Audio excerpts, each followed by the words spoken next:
सुहाग रात पर जमकर सब काम किया, सुहाग रात पर जमकर सत्यानाश।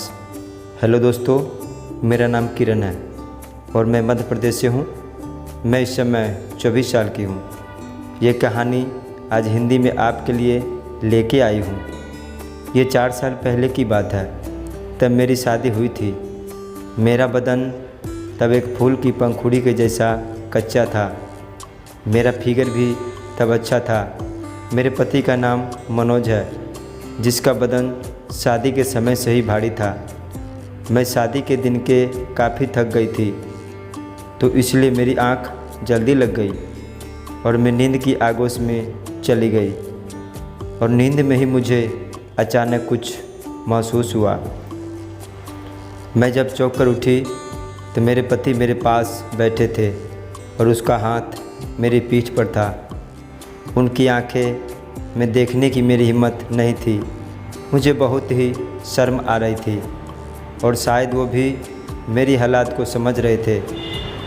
अब उन्होंने मेरी घूंघट को अपने हाथ से पकड़ा और ऊपर उठाया और वो मेरी आंखों में देखने लगे। मैं भी हिम्मत करके उनकी आंखों में देखा तो उन्होंने एक पल देर किए बिना वो मेरे गुलाबी और रस भरे हुए होठों को चूमने लगे। कुछ ही पलों में वो मेरे ऊपर थे और मैं उनके नीचे चित लेटी हुई थी। अब मेरे पति ने एक हाथ से मेरे पल्लू को साइड में कर दिया और अगले ही पल मेरी वो वाला काम करना शुरू कर दिया और ज़ोर ज़ोर से करने लगे, जैसे कितने दिन का भूखा हो। तभी मैंने शर्माते हुए बोली, धीरे कीजिए प्लीज़, मुझे दर्द हो रहा है। वो भी धीमी आवाज़ से बोले, मेरी जान, दर्द का अपना अलग ही मज़ा होता है। मैं तो जैसे शर्म से लाल हो गई। इस तरह सारी रात मेरे पति ने बैट पकड़ा कर और मेरे बाल पकड़कर खूब खुश होकर क्रिकेट का खेल खेला और मैंने साइड से चादर उठाकर अपने ऊपर ओढ़नी चाही, पर इसका कोई फ़ायदा नहीं हुआ। मेरे पति ने एक ही झटके में चादर दूर फेंक दी। उनके ऐसा करते ही मुझे एक झटका लगा और मैं उनसे लिपट गई। पति ने मुझे अपने सीने से अलग कर दिया।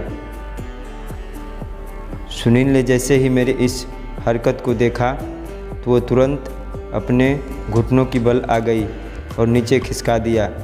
ऐसा करते ही उनका नागराज मेरी आंखों के सामने आ गया।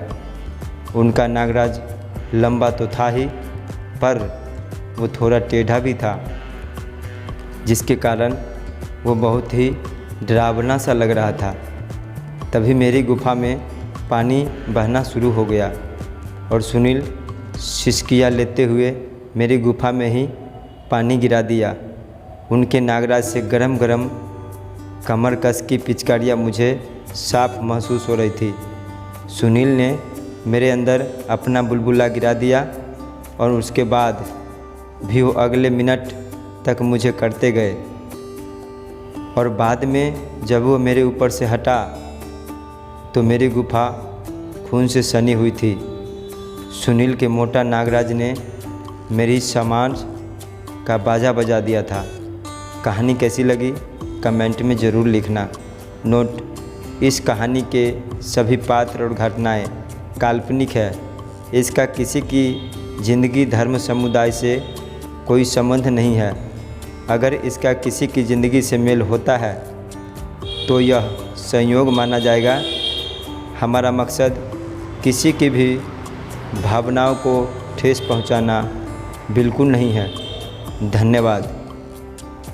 अगर कहानी अच्छी लगी हो तो एक लाइक और सब्सक्राइब कर देना। नमस्ते, प्रणाम, जय हिंद, जय भारत।